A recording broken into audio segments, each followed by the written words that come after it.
it. The day you've been waiting for. I know you're nervous. So am I. My first game, too. Now it's time to go out there and put it on the scoreboard. Now it's time to see who has the heart.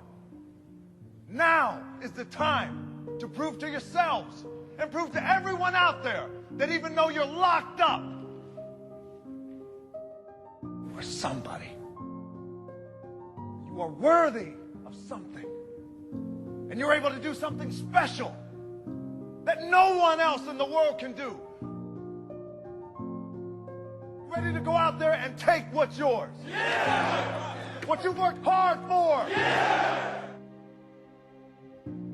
But one thing that a lot of people don't know that I want to share with you guys is when I was 22 years old, I came to this city for the first time. I was playing in the Canadian Football League, playing my first pro football game. I was playing for the Calgary Stampeders. We were playing the BC Lions. I was so excited. 2 days later, I got cut.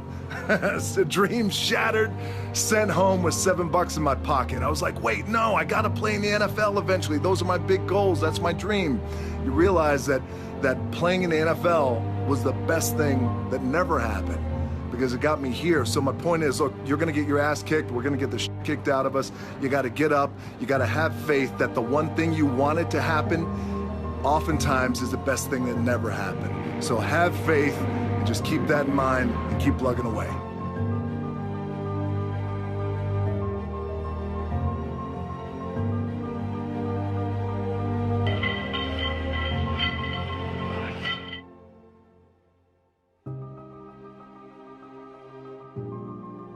Can't play football forever. I played for 10 years. You can't be in the ring forever. You can't be in the octagon forever. You can't be in a boxing ring forever or a football field, but you can always train and get better and push yourself.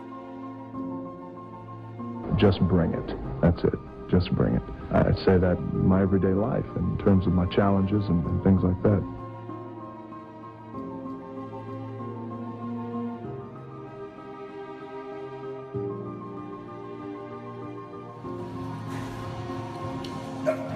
Okay, in between sets, as I'm working out, and as I often do in between sets, I slide into your comment section nice and I read your comments just so we could stay connected, and I always know what's on your mind and I can address it. So somebody just asked me a cool question, said, DJ, you're on top, where could you possibly go from here? And you always talk about outworking your competition. Who's your competition? It's a great question. Thank you for the compliment, by the way. I'm fortunate enough to be on top, but anytime you reach the top, you always want to make sure that you have the desire to raise the bar and take the brass ring to places it's never been. That's the key with being on top. Just because it's never been done doesn't mean it can't be done. And in terms of competition, great question. Everyone's my competition, but a fundamental key that I've learned over the years is, and I'll share it with you, my number one competition is me. It's always you versus you. You got to be the one to get up every morning, be disciplined, put in the consistent daily hard work, because that gains success. No coach, no trainer, no mentor, no boss can do it. You versus you.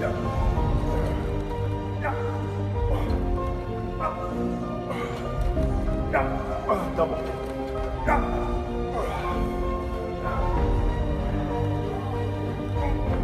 I knew I wanted to be something, and it was important to me to be something. It was important to me that I didn't fail. But by the way, and if I did fail, at least what was also important was the lesson. And I didn't realize that until I got older, because you know, when you're in it, you're in the grind, you don't really recognize those things when you're younger, but I could recognize them now and the importance of them now. And just in terms of the drive and the determination, a lot of it was experience too. You get your ass kicked, you get back up, and you put the gloves back on and you swing away.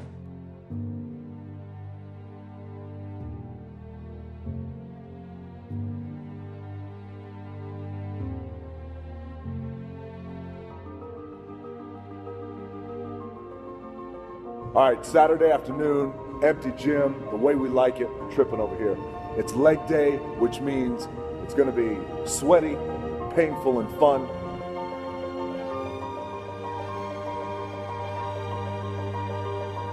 They say that nothing good happens in the 4 a.m. hour. Well, I can guarantee you this, it's 4:45 a.m., it's still dark outside. Look at that, the lights just went out, and I'm getting ready to kill this AM cardio. Train twice, I'll get my cardio in and breakfast, and then I'll go hit the weights. Clanging and banging, we call it.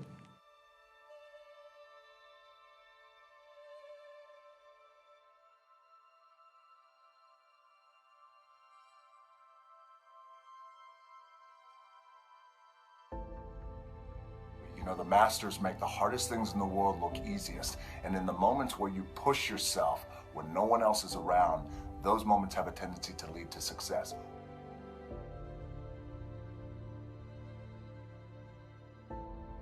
Oftentimes when I see kids and they have been labeled, oh, they're punk kids.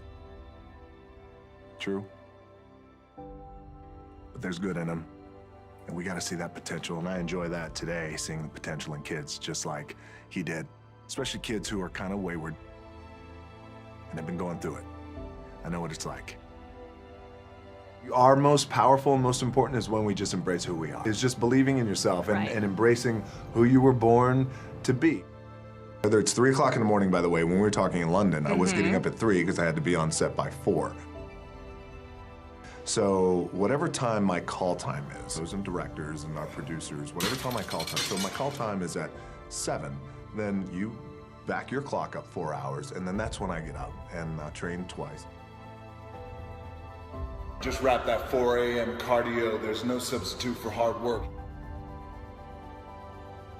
I get up super early.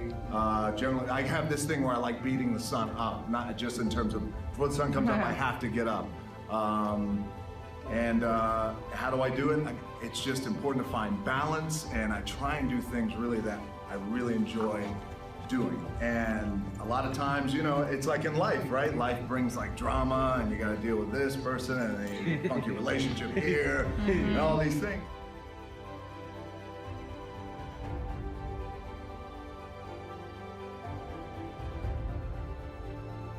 Work 12 hours a day, 14 hours a day, get up at 3 o'clock in the morning.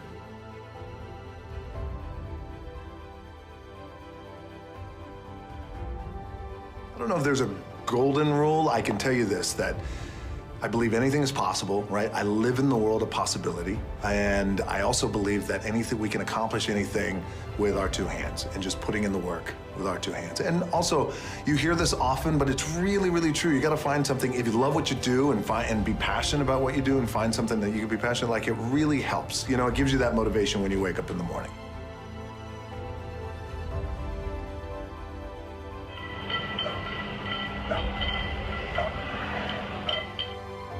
Consistently being told that whatever it is that you want to do, you've got to get after it. You got to get after it. There's no substitute for hard work. Hard work always pays. You know, those type of mantras over time. And those are your examples of you know, what it's like to get beat down, what it's like to get, just in terms of the struggle, what it's like to be evicted out of your apartment, what it's like to have your car repossessed, and watch your parents go through that is I think is defining as a kid.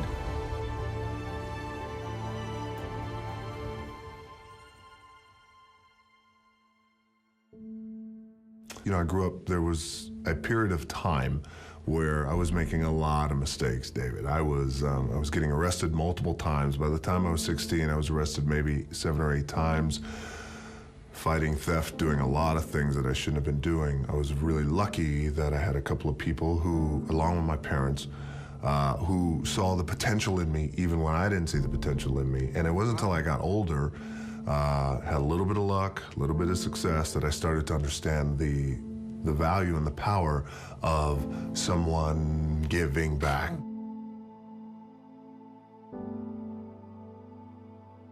Some people call you the best pure athlete in wrestling today.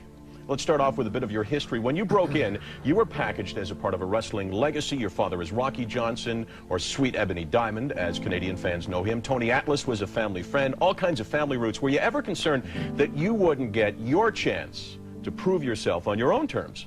No, I was never ever concerned about that, because nor was I ever concerned about trying to fill their shoes, because my dad's, they were just too big, you know, my grandfather as well. But at the same time, I always knew that one day, whenever I got the opportunity, I was just gonna make it happen.